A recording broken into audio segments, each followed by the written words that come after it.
Shalom, shalom, bien-aimés dans le Seigneur, soyez bénis ce matin. Jésus-Christ est bon, il est Seigneur. Nous avons la joie de nous rencontrer encore une fois de plus ce matin pour notre live de tous les lundis matins. C'est le lundi après la Pentecôte et nous voulons d'abord prier pour mettre tout entre les mains du Seigneur. Tendre Père, nous bénissons ton nom parce que tu es le Dieu Tout-Puissant. Merci pour ta présence au milieu de nous. Merci car ta main n'est pas courte pour sauver, ni tes oreilles trop dures pour entendre. Nous voulons t'abandonner ce moment. Règne en maître du début jusqu'à la fin. Nous voulons que tu puisses encore nous donner la paix, la joie en ce lundi matin, le lendemain de la fête de Pentecôte, pour que nous puissions vivre réellement ce que tu nous as légué hier. Nous te bénissons et te rendons gloire et grâce. Dans le nom de Jésus-Christ, nous t'avons ainsi prié. Amen.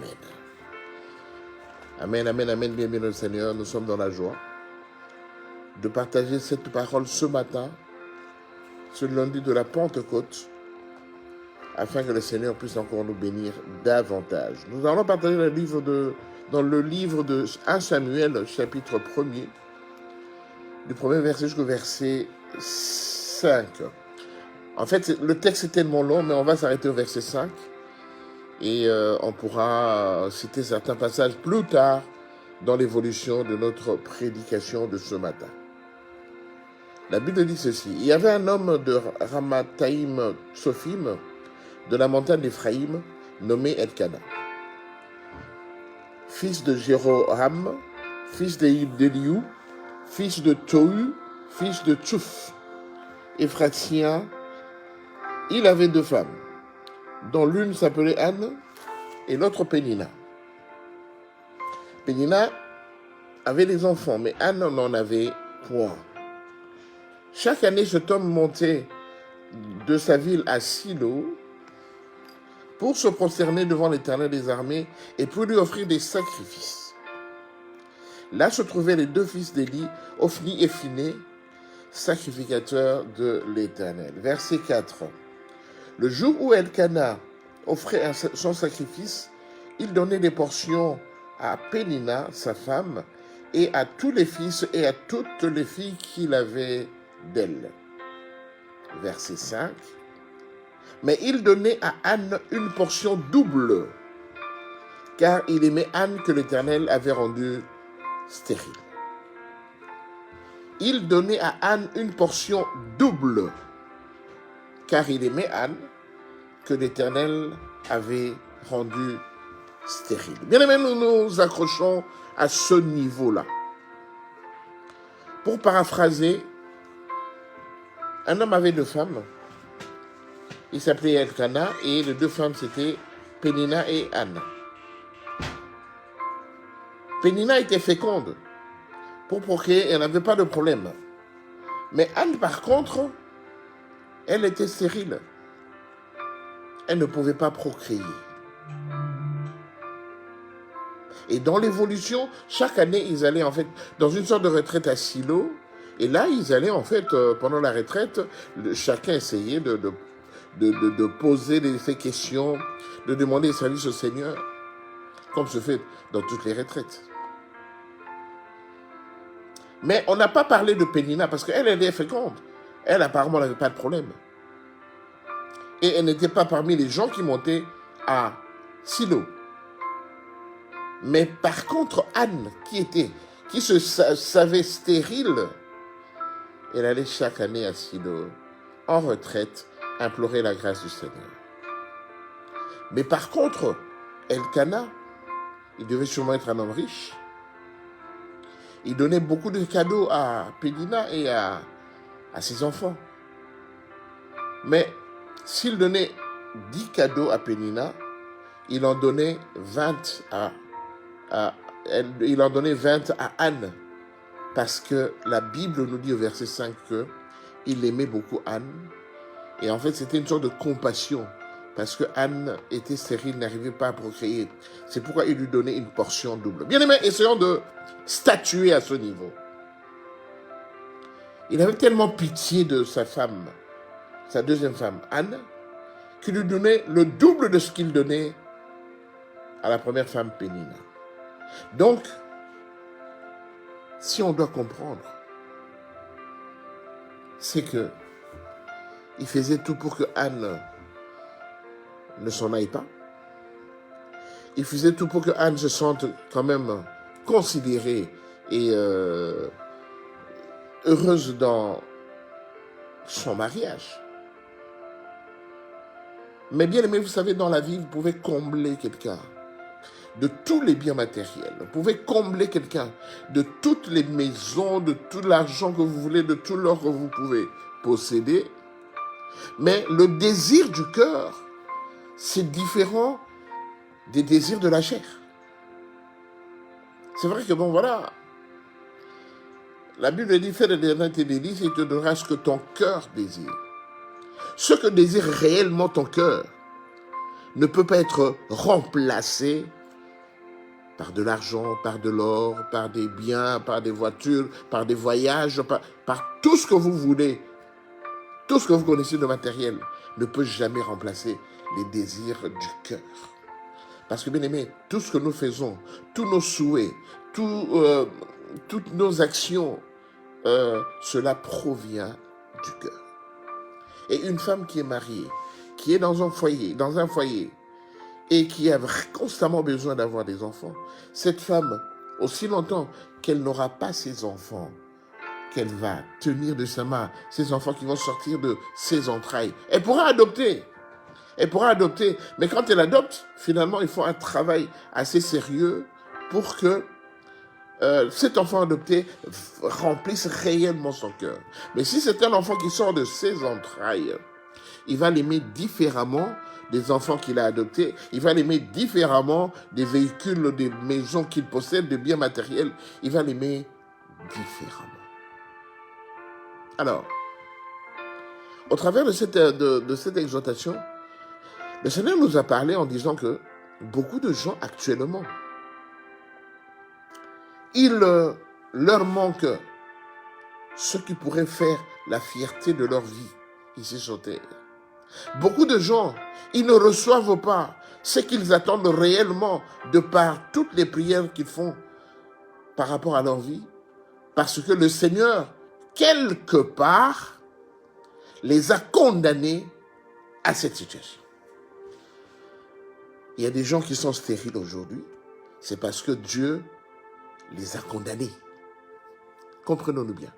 Il y a des gens aujourd'hui qui n'arrivent pas à se marier. Ils sont toujours célibataires parce que Dieu les a condamnés au célibat.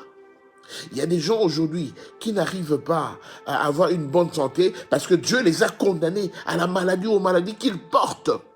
Il y a des gens aujourd'hui qui n'arrivent pas à entreprendre de grandes choses dans leur vie parce que Dieu les a condamnés à la précarité. C'est vrai que ça peut paraître bizarre. Ça peut paraître quand même pas cool de la part du Seigneur. Parce que la Bible dit, dans le livre de Jérémie chapitre 4, le verset, Jérémie chapitre 1er, pardon, le verset 4, la Bible dit, avant que je t'eusse formé, dans le ventre de ta mère, je te connaissais. Et avant que tu fusses sorti de son sein, je t'avais consacré, je t'avais établi prophète des nations. Donc, avant que nous ne naissions, Dieu nous connaissait. Et Dieu avait établi déjà ce qu'il allait faire pour chacun de nous, avec chacun de nous. Le bien-aimé, on ne naît pas prophète, on ne devient pas prophète, mais on est prophète parce que Dieu t'avait déjà connu. Il suffit seulement avec l'évolution que tu puisses avoir la révélation, que tu as le don de la prophétie. Et quand tu commences à interroger les Seigneurs et tout ça, et le Seigneur va maintenant, en fait, activer cela. On est avec des dons que Dieu nous connaissait quand on était dans le ventre de nos mères. Et Dieu connaissait que Anne, quand elle naissait, elle allait être stérile. Dieu le savait. Dieu l'avait condamnée à la stérilité. Mais si elle l'a condamnée à la stérilité, ce n'est pas pour son malheur. Bien-aimé dans le Seigneur, mettons-nous d'accord.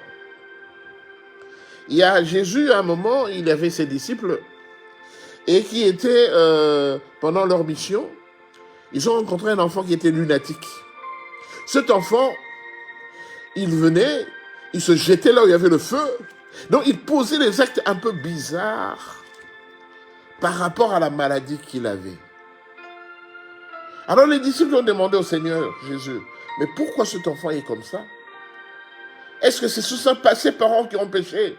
Est-ce qu'il y a un problème dans la famille qui a poussé l'enfant à se comporter de la façon, de la sorte? Alors Jésus leur dira, non, c'est pour que Dieu puisse se glorifier dans cette famille. Donc il y a des gens que le Seigneur, pour qui le Seigneur a permis que leur vie ne soit pas heureuse. Mais ce n'est pas pour autant que ces gens-là doivent baisser les bras, croiser les bras et accepter ce que Dieu leur a imposé comme condition négative. Non. Dieu le fait pour que quand ces gens-là vont rechercher la face de Dieu, que Dieu puisse se glorifier. Donc, Anne avait bien compris ça. Anne avait compris que Dieu a permis que je sois stérile, que je vive une vie de calamité dans ce mariage où je suis mortifié tout le temps par ma rivale. Et quand elle a compris ça, elle n'a pas abandonné le Seigneur. Anne, au contraire, s'est accrochée au Seigneur. C'est pourquoi toutes les années, elle allait en retraite à Silo pour implorer la grâce du Seigneur, parce que c'était le désir de son cœur d'avoir des enfants. Et elle montait à Silo par rapport à cela. Bien-aimés, parmi nous, nous sommes dans le Seigneur. Nous avons des tares, comme on dit ça dans le langage médical. Des tares, c'est-à-dire que des inconvénients, des conditions négatives, des situations, des maladies que nous avons. Et ces maladies, Dieu les a permis que cela soit dans nos corps pour que nous puissions l'implorer, pour que lui, il agisse. Vous savez, Dieu, il est multisystème. À certains, il a donné sans problème. À certains, il a donné sans problème. Je dirais, par exemple, moi, pour avoir des enfants, je n'ai pas fait d'effort. Je me suis marié, je me suis conformé au Seigneur, et le Seigneur a commencé à donner des enfants. Mais il y a des gens qui continuent, après autant d'années de mariage, à dormir à même le sol pour implorer la grâce du Seigneur, pour que le Seigneur leur donne des enfants. C'est Dieu, c'est pas moi. Je n'ai pas choisi avoir des facilités de la part du Seigneur dans certains domaines. Mais chez certaines personnes, Dieu n'a pas accordé ces facilités. Dieu a dit que tu dois me rechercher pour que je te donne. J'ai tes enfants avec moi, j'ai ton mari avec moi, j'ai ta femme avec moi. Mais pour que je puisse te le donner, tu dois me rechercher, bien-aimé dans le Seigneur. Tu dois me rechercher. Recherchez ma face. La Bible dit dans Matthieu chapitre 6 verset 33, la Bible dit, cherchez premièrement la justice et le royaume de Dieu, et le reste vous sera donné par-dessus tout. Premièrement la justice et le royaume de Dieu. C'est ainsi que Anne, ayant compris cela, elle montait à Silo. Elle montait à Silo chaque année. Et chaque année, elle revenait de Silo. Et l'année se passait après. Rien ne se faisait. Elle remontait à Silo l'année d'après. La même chose. Mais cette fois-là, Anne a dit que je suis quelqu'un qui a été condamné par le Seigneur. Je suis quelqu'un qui a été empêché d'avoir des enfants. Et c'est le Seigneur qui l'a fait dans ma vie. Chaque année, je vais toujours implorer, pleurer, demander à Dieu, demander Seigneur, pourquoi tu t'occupes pas de moi? Pourquoi tu laisses que je sois tout le temps humilié par ma rivale? Et quand je reviens, c'est la même chose. Vous savez, bien aimé dans le Seigneur, la prière n'est pas une lecture. La prière n'est pas une formule stérile, statique, qui ne change pas. La prière, c'est ce qui vient de ton cœur. Bien-aimé, pour prier, tu n'as pas besoin de répéter chaque fois la même litanie. Comme dans certaines églises, ils les répètent, ce sont des litanies, on appelle ça. Les litanies sont des prières déjà pré-créées, pré-préparées, préfixées. Et quand tu vas prier, tu dis à quelqu'un, tu vas prier. Quand tu vas là-bas, tu répètes les mêmes paroles, les mêmes formules. Or, la prière n'est pas une formule. La prière, c'est ce qui vient de ton cœur. C'est ainsi que cette fois-là, Anne a dit, je vais changer ma façon de prier quand je vais à Silo. C'est ainsi que dans 1 Samuel chapitre 1, le verset 11, Anne a dit, je vais un peu modifier ma prière. Elle fit un vœu en disant, bien-aimé, écoutez-moi, elle fit un vœu. Elle dit, comme cette fois, chaque fois que je demande au Seigneur, rien ne se passe. Je veux faire un vœu. Éternel des armées, si tu daignes regarder l'affliction de ta servante, si tu te souviens de moi et n'oublie point ta servante, et si tu donnes à ta servante un enfant mâle, je le consacrerai à l'Éternel pour tous les jours de ta vie. Et le rasoir ne passera point sur sa tête. Donc Anne a changé de formule, Anne a changé de tactique. Il a dit, j'ai toujours demandé Seigneur, j'ai toujours imploré, j'ai toujours répété auprès du Seigneur. Je lui répète chaque fois comment je suis humilié par ma rivale. Mais cette fois-ci, je vais parler de moi. Et je vais faire un vœu. Et Seigneur, si tu me donnes un enfant mâle, si tu me bénis avec un enfant mâle, ça ne sera pas mon enfant, mais ça sera ton enfant. Je veux te le consacrer. Je veux te l'amener. Comme tu m'as donné, je veux te le donner. Anne a dit, Dieu d'abord.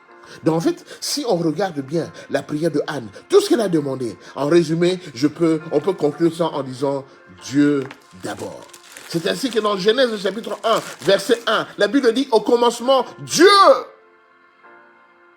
Au commencement, Dieu créa. Donc au commencement, c'est d'abord Dieu. Alors, voilà pourquoi nous avons intitulé cet enseignement, Dieu d'abord. Anne a compris, si aujourd'hui je suis en vie et que ce Dieu-là me bénit, d'abord lui, moi après. Alors il a fait cette prière. Il a dit, Seigneur, tout d'abord, avant que je fasse quoi que ce soit, si tu me bénis, tout ce que tu me donneras, ça te reviendra. C'est ainsi que, bien-aimé, pendant qu'il faisait cette prière, et ce jour-là, Élie c'était un prophète. Le Élie dont on parle ici, ce n'est pas le prophète Élie, mais c'est le prêtre qui s'occupait de cette retraite, qui voyait comment les gens priaient dans la salle de retraite et qui passaient pour essayer de fortifier l'un ou l'autre. C'est ainsi que le prêtre Élie, quand il a vu Anne, il s'est approché d'elle. Il a dit, Madame, ici, on n'accepte pas les gens qui sont ivres. Ici, nous venons pour prier.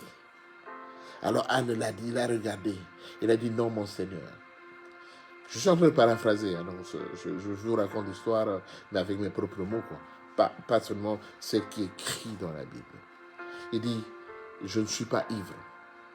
Mais c'est tellement que j'ai tellement mal dans mon cœur. Mon cœur a tellement de douleurs palpitantes par rapport à ma situation que j'ouvrais mon cœur et que je le répandais devant le Seigneur. Donc ça veut dire que tout ce qui était dans mon cœur, je l'ai sorti auprès du Seigneur. Mais j'avais également fait un vœu à ce Dieu-là, auprès de qui je répandis mon cœur. Alors, le prophète Élie, le prêtre Élie, il ne s'est même pas contenté de savoir de quoi il s'agissait. Il lui a seulement dit, va en paix et que Dieu exauce ta prière. Bien-aimé, dans de telles circonstances, dans de telles situations, il n'y a que moi qui connais ma situation par rapport au Seigneur. Je peux venir voir un daddy.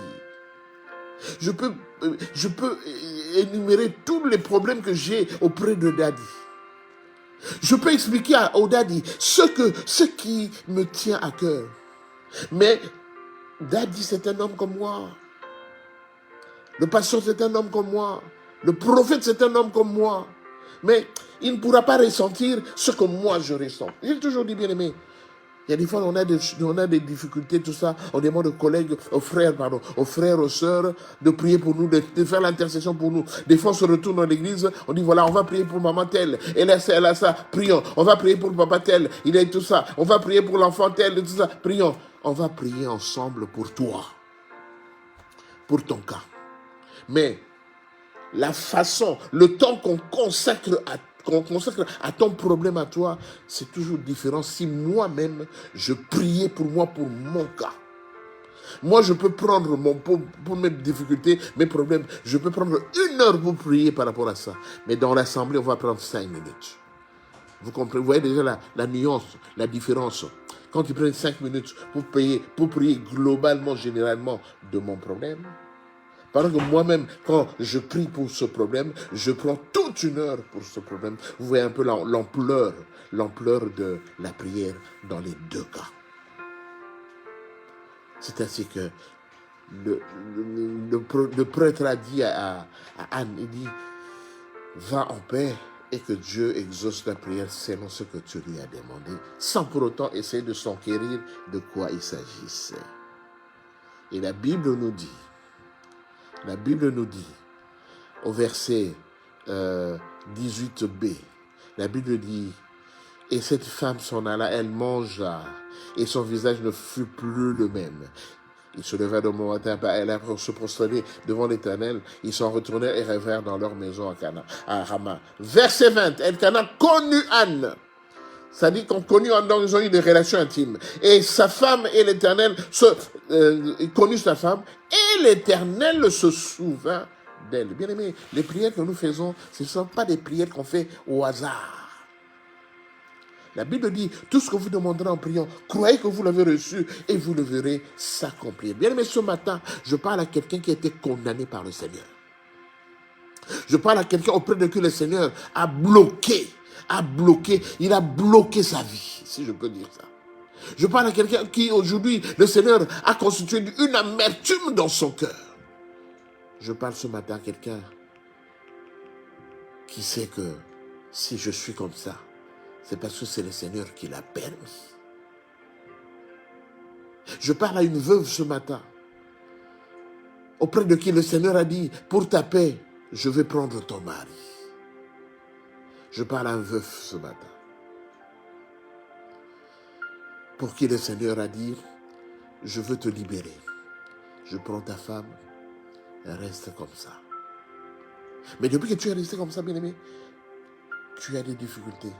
Mais l'avantage avec nous, avec ce genre de personnalité, de personnage, c'est que nous n'avons pas abandonné le Seigneur. Mon frère, ma soeur, n'abandonne pas Dieu. On dit que quand les épreuves deviennent de plus en plus importantes, c'est à ce moment-là qu'il faut s'accrocher à Dieu. N'abandonne pas Dieu. Ce n'est pas le moment d'abandonner Dieu. Ce n'est pas le moment. Je te dis à toi, mon frère, à toi, ma soeur, ce n'est pas le moment d'abandonner Dieu. Dieu a besoin de toi. Dieu a besoin de toi. Dieu te met dans ces genres d'épreuves pour que tu te rapproches encore davantage de lui. Des fois, on se dit, mais est-ce que ce Dieu, il me voit ou il ne me voit pas? Est-ce qu'il entend mes prières ou pas? Est-ce qu'il comprend que je suis dans des calamités, comme m'avaient dit les prophètes à Jésus-Christ? Pendant qu'ils étaient dans le navire et que le navire allait chavirer, il y avait la tempête, il y avait la pluie, l'eau rentrait dans la barque. Alors, ils ont essayé de secouer le Seigneur ne se réveillait pas. Et finalement, quand il s'est réveillé, ils lui ont demandé, mais Seigneur, ne t'inquiètes-tu pas de ce que nous allons périr? Ça ne t'inquiète pas. Bien aimé, rien n'inquiète le Seigneur. Dieu n'a jamais été inquiété de quoi que ce soit, parce que Dieu connaît toutes les situations. Mon frère, ma soeur, le Seigneur a permis que tu sois dans cette difficulté. Mais c'est lui qui l'a permis. Et si c'est lui qui l'a permis, on n'a qu'une seule façon de faire pour que nous puissions nous approcher de lui. C'est d'aller auprès de lui et de faire un vœu. Mais bien aimé, j'aimerais quand même attirer votre attention par rapport aux vœux. Vous savez, il y a des gens qui sont nés depuis leur jeunesse, depuis leur enfance jusqu'à leur âge adulte. Ils ont des maladies qui ne finissent pas. Et on leur a dit que cette maladie, tu vivras ça jusqu'à ta mort. C'est une forme de condamnation que le Seigneur a permis que cela soit auprès de toi. Avec ce genre de situation, la seule possibilité, c'est de faire un vœu. Mais j'attire votre attention sur le vœu. Parce que quand tu fais un vœu auprès du Seigneur, tu dois le respecter et aller jusqu'à la fin. Il y a des gens qui ont fait des vœux avec le Seigneur. Ils ont commencé à respecter et après ils ont abandonné, ils ont lâché ça. Et leur situation s'est encore empirée. Dieu, quand tu fais un vœu auprès de lui, la Bible dit, Mieux vaut ne pas faire de vœu à l'Éternel. Mais si tu fais un vœu, il faut l'honorer. Il faut l'honorer. Bien-aimé, le Seigneur n'est pas notre ami. À qui je peux dire, voilà, écoute, demain je te donne 20 €. Et le lendemain, je ne lui donne pas 20 €. 3 jours à venir, mais tu m'avais promis, oh non, écoute, je croyais que voilà, la situation n'a pas fonctionné comme telle. On verra ça plus tard.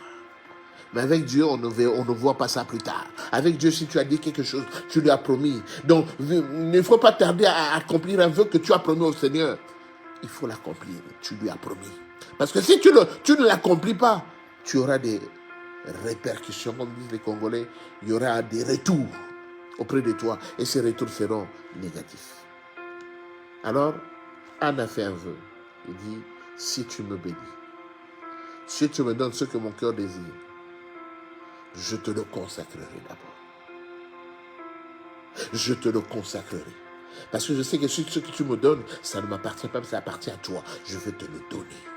C'est ainsi que quand il a prié comme cela, il est rentré. Quand il a connu son mari, la Bible dit Dieu se souvient d'elle. Bien, nous allons faire une prière aujourd'hui pour que Dieu puisse se souvenir de nous. Seigneur, souviens-toi de moi. Souviens-toi de cette femme-là qui pleurait tous les matins. Souviens-toi de cette femme-là qui commençait la prière à 6 heures pour terminer la prière à midi. Souviens-toi de cette femme-là qui a consacré toute sa vie auprès de toi.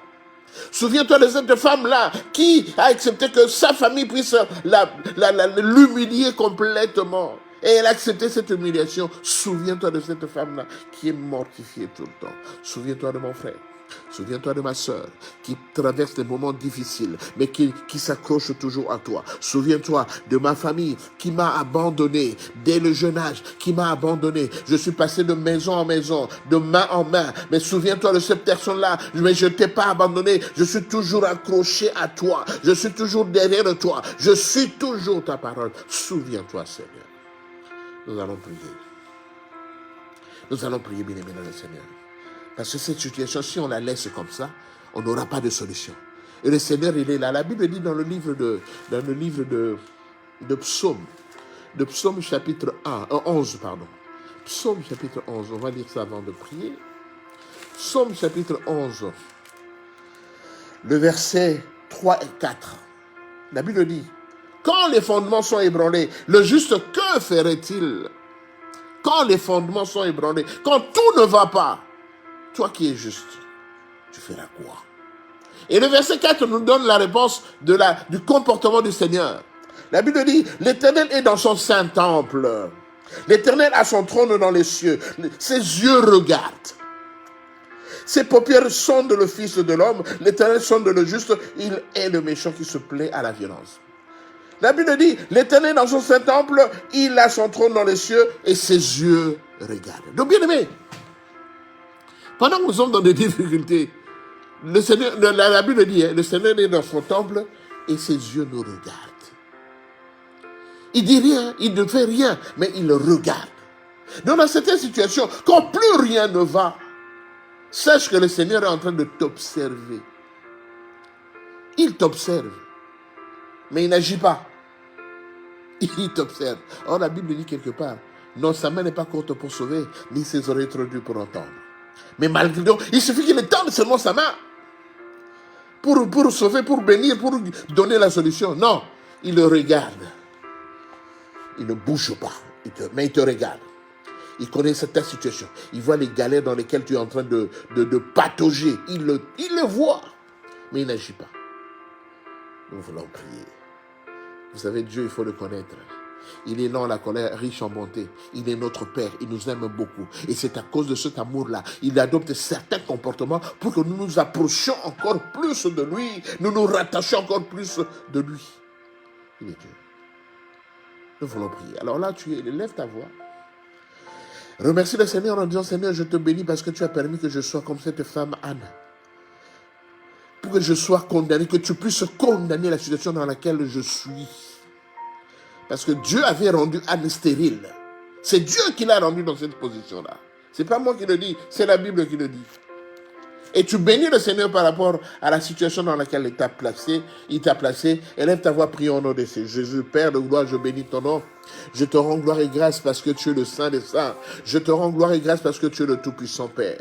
Merci Seigneur de ce que tu m'as donné cette tare. Merci Seigneur de ce que tu as bloqué ma vie. Merci Seigneur de ce que tu ne m'as pas permis que je puisse avoir des enfants. Merci Seigneur de ce que tu as permis que je sois toujours célibataire. Oh, merci Seigneur, parce que cette maladie qui perdure depuis des années, Père de gloire, c'est toi qui l'as permis, Père. Voilà pourquoi je te rends gloire et grâce ce matin. Je t'élève en dignité, Père de gloire, pour te montrer que je ne t'abandonnerai pas, je ne te délaisserai pas, mais je vais m'accrocher tout le temps à ta parole. La Bible déclare que Dieu d'abord, au commencement Dieu. Seigneur, je voudrais que d'abord dans ma vie, que ce soit toi, que je ne parle pas de moi, que je parle de toi, parce que tu es mon Seigneur, mon Maître. Béni soit ton nom, Seigneur. Gloire à toi, Papa. Gloire à toi, le Tout-Puissant. Merci, Seigneur. Merci, Jésus. Merci, le Saint d'Israël. Merci, le Seigneur, le Seigneur. Tu donnes la paix, tu donnes la vie. Mon âme te bénit, Seigneur. Mon âme t'élève. Mon âme t'exalte ce matin.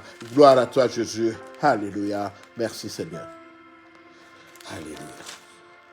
La Bible dit,